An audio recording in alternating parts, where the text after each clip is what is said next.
Thank you, Chairman Stauber. Thank you to the witnesses for your testimony. Senator Gagas, I have to say I'm a little bit envious, having served in the Arkansas legislature where we had a balanced budget.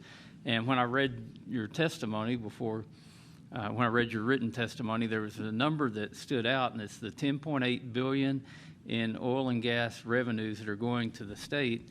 And so I did a little further research. I saw that the population of New Mexico is 2.1 million, and the population of Arkansas is almost 3.1 million.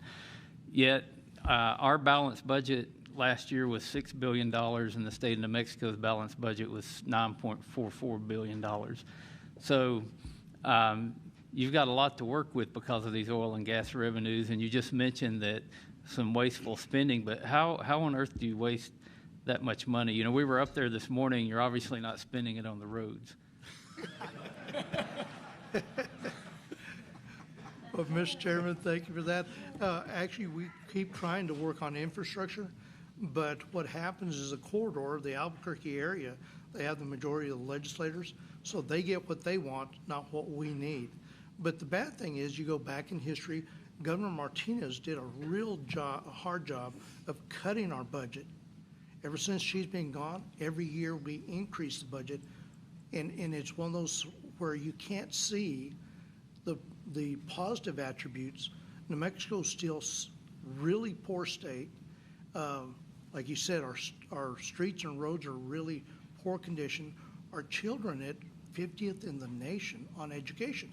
So we're throwing money at things without expecting a return on our investment or an increase for our kids. They're just frivolously, I voted no last year on giving money out.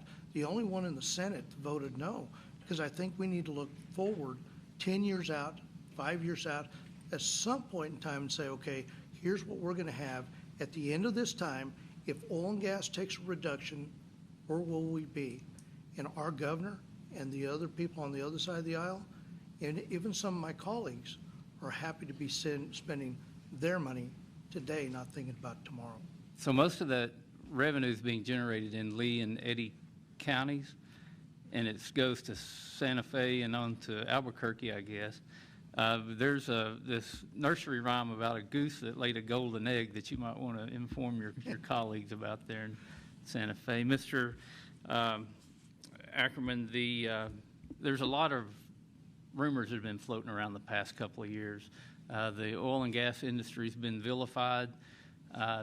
You know, we were all shocked when the president's spokesperson came out and talked about these 9,000 or 10,000 permits that aren't being utilized. And I was waiting for the day to be in a place where somebody could set the record straight on that. And also, when you're doing that, can you talk about how long it takes to develop a project and how a delay right now may not even be seen, but 5 or 10 years from now, we're creating gaps that really you don't get to go back and make that up. Mr. Chairman, thank you for your question. Also, how to know whether or not you live in New Mexico is not or not is whether you have a cracked windshield from all those great roads that you were talking about earlier. So, it takes about 6 to 12 months to get a permit, and you need between 30 and 50 permits to drill a well. And the average cost of putting a well and committing to a well on a site is about $50,000 a day. So if you look at the dollars and cents that are associated with what we're speaking about here, it's a real challenge. And with the delays in permitting, with some of the new challenges to the San Juan Basin, the 10th Court of Appeals legislation that just passed, we're concerned about being a foothold to the Permian. Any of these delays, you know, one of the other things that you hear about is also the challenge with the dollars and the challenge of why the oil companies aren't investing back into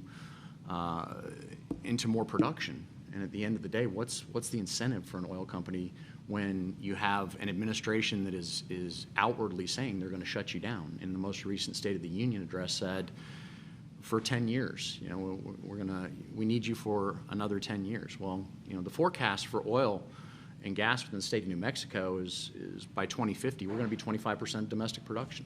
We're not going anywhere, but who's going to invest when, those actions don't exactly promote investor confidence. Correct, sir. And, I see that my time's expired, so I yield back, Mr. Chairman. Thank you, Chairman Westerman. I'll turn it over for 5 minutes to the gentleman from Wisconsin, Mr. Tiffany, for 5 minutes. So I hope all of you from Ector County understand the challenge